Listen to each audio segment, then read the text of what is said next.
Hello there, welcome to My Finance Teacher, and this is our first part to the regular Uranium Report. The second part is going to follow soon, perhaps only for the members at myfinancesteacher.org, so make sure to join us. We're going to go through demand first, moving on to supply, continuing with the deficit and other issues. Talking about demand, we're going to start with nuclear generator demand. Uranium consumption hit an all-time high last year in 2024. There are presently 66 nuclear reactors under construction, which will add a further 70 gigawatt or so of capacity.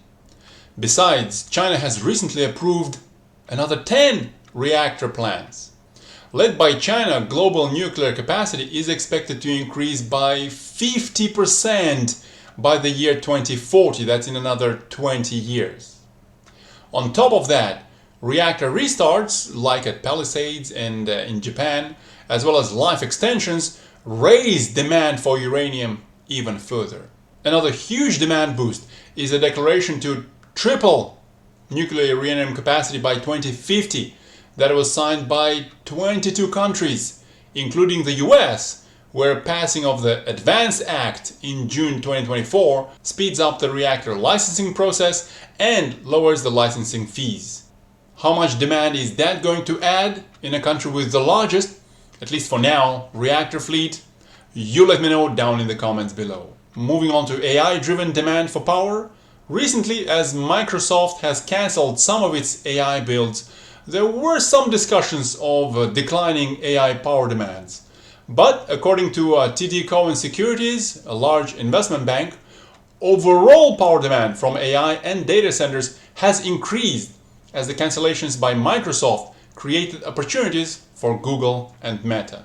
Besides TD Cowen, Scotiabank Research also states that despite the uncertainty with the AI and data centers, the growing agendas of decarbonization, of energy independence, and of power security will drive a significant long-term growth in nuclear. Here my question would be, where will all that uranium come from? How will that impact the uranium price? Continuing with the data centers, Google's president Ruth Porat, as well as a lot of other prominent speakers, including Bill Gates, recently discussed nuclear at the CERAWeek 2025. That is a large energy conference that took place in March in Texas. Google remarked that nuclear has to be a part of their energy mix, including their interests in large reactors as well as SMRs, well beyond Google's Kairos investment. And the highlight for nuclear during CERAWeek 2025 came when Amazon, Google and Meta, as well as many other companies, agreed to triple nuclear capacity by 2050. So now these tech giants are working alongside major financial institutions and many countries that pursue the goal of expanding their nuclear power. Lastly, on the topic of data centers, Westinghouse and Data4, one of the leading European data center developers, agreed to explore the use of nuclear reactors for their future data centers. And now we see some industrials following the AI train as well. Dow, for example, a large chemical producer, are planning to power their factory in Texas with 4 reactors from X-Energy at a total capacity of 320 megawatt. Tell me what happens to the demand for nuclear if other industrials are going to follow. I would argue that this has not been priced in any shape or form. Finally, talking about the demand side, moving on to funding for large demand side projects. After more than 65 years, the World Bank is preparing to support nuclear power projects again. Speaking at an event in Washington in March, World Bank President Ajay Banga said he expects this shift to be part of a broader energy policy proposal which is due by June 2026. Now moving on to supply, there is quite a bit of supply tightness. KazAtomProm, which is one of the top 2 leading uranium producers in the world, recently came up with their Q1 results. While the production guidance for 2025 remains at somewhere between 65 to about 69 million pounds. That's actually about 15 million pounds lower than their original target which they published at the end of 2024.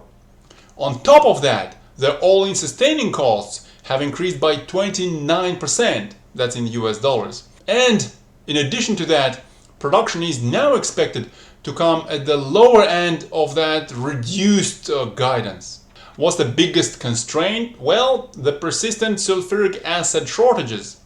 KazAtomProm has announced plans to build a new sulfuric acid plant with an annual capacity of 800,000 tons. Originally it was planned for 2026. The project has been now postponed to the back of 2027.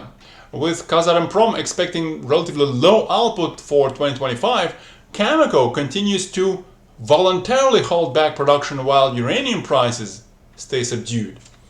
Cameco isn't restarting its brownfield projects, nor is it deciding to ramp up McArthur River to its full 25 million pound per year capacity.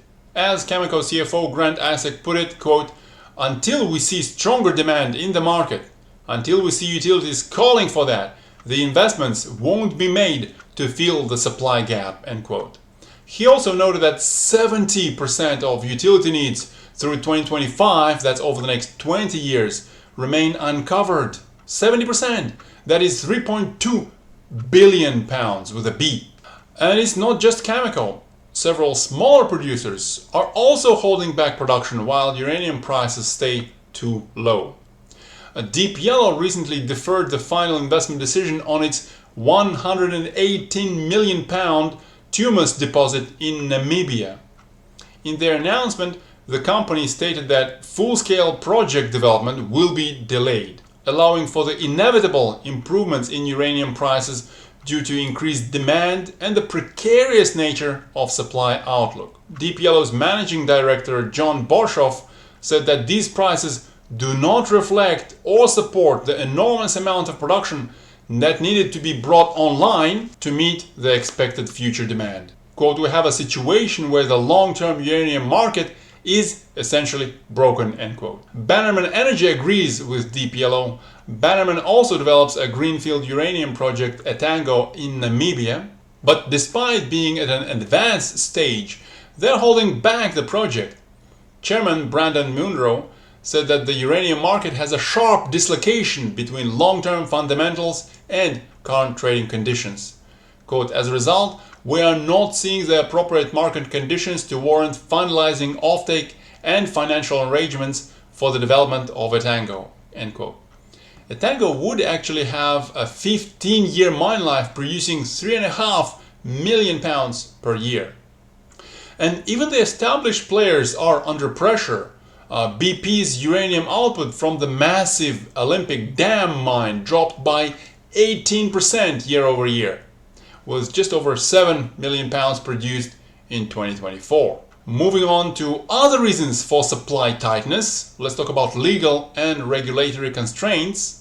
KazAtomProm's Vice President for Legal and Corporate Affairs recently made a very notable announcement. The company has 14 uranium mining projects with reliable partners, including firms from China, France, Canada, Japan, and Russia.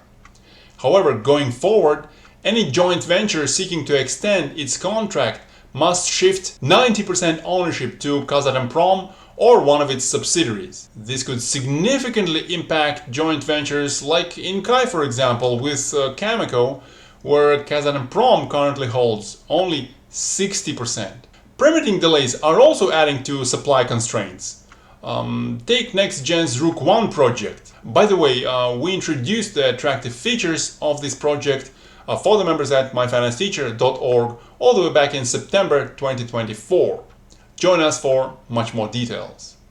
Coming back to this Rook 1 project, the final CNSC hearing, that is the Canadian Nuclear Safety Commission, is now scheduled for February 2026. Just last year, many expected that the Arrow deposit would enter production by 2028, but with permitting pushed to the middle of 2026, even starting in 2030 now looks like the best case scenario.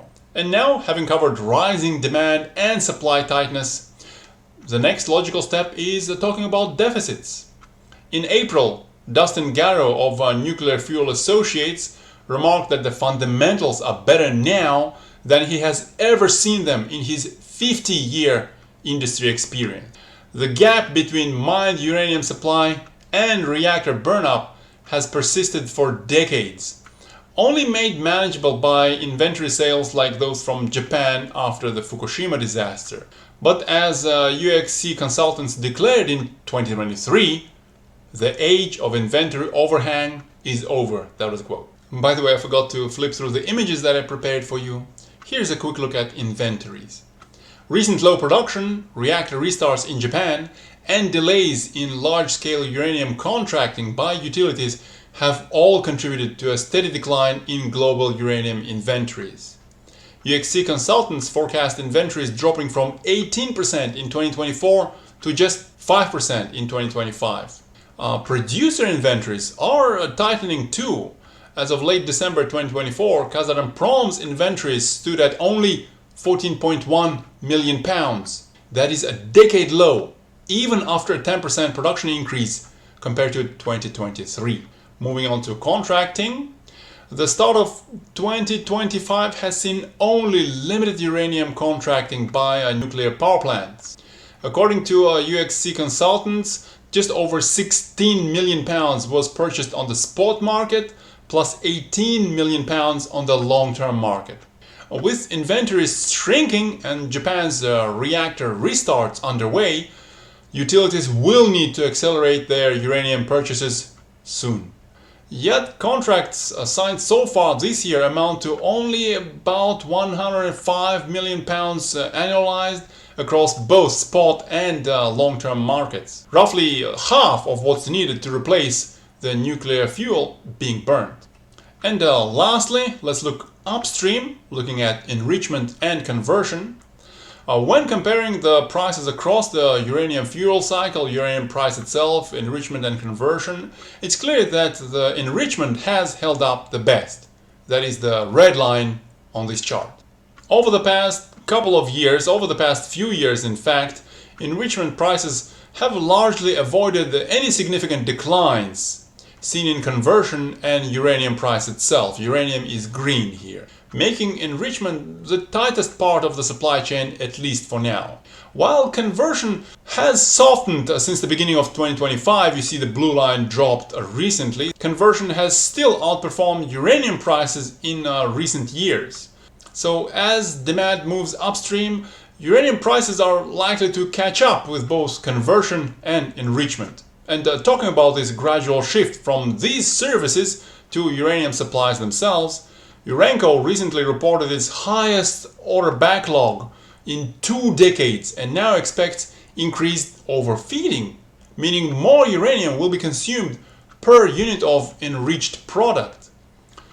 How long before uranium prices react by moving higher? Well, you let me know down in the comments below. And of course, have a marvelous Monday. Bye bye.